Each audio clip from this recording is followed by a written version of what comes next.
Another question from Franz in Germany, and it's an interesting question in as much as he's CEO of a business, and how does he get his chief operating officer, chief marketing officer, chief financial officer, and the rest of his board on board? Well, I get that, but you're CEO. And your primary job is the number's got your name on it, okay? And ultimately, the business either delivers or it doesn't on those sets of numbers and targets, and your name is on it. And the way I look at COO and CFO and the key C-suite is one of two scenarios. If you're CEO, you would have probably been put in, or you've earned the right to be CEO. Maybe your colleagues have tried to get the top job, but you've got the job. So you didn't choose them, you inherited them. And there may be some political baggage or some fallout of that, but you didn't inherit them. You did inherit them. Or you're a CEO that's gone in and you choose your own team. And I've done both. And the challenge with inheriting a chief financial officer and a chief operating officer is, as I said in another question, you need to understand how they're wired. How do they read the room? How do they think? How do they diagnose problems? And what's their natural response to business problems? And, it's a stereotypical sort of approach, really, in a sense that finance people generally look at cost reduction levers. Operations people tend to look at process improvement levers and tech and so on.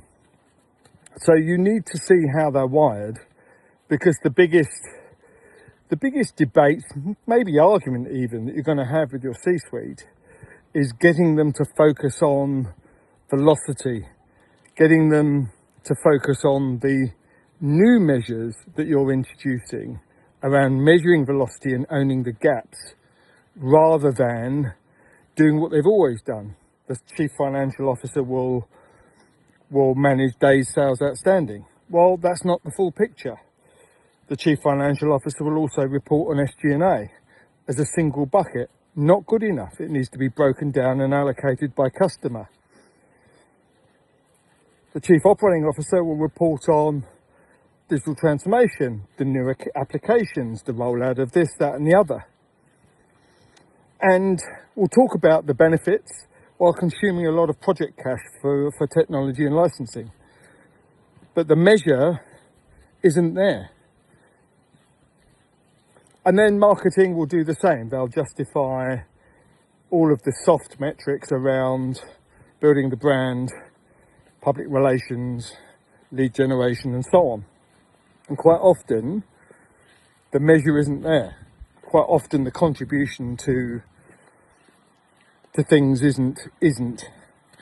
And so therefore, the lens by which you're going to manage your colleagues in the future is around the contribution and reporting on velocity. Cash conversion velocity, the speed at which you can convert a customer opportunity into cash in the bank.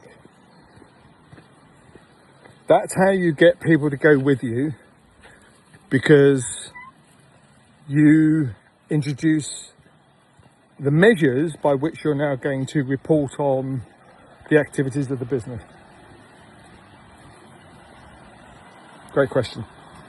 Thanks.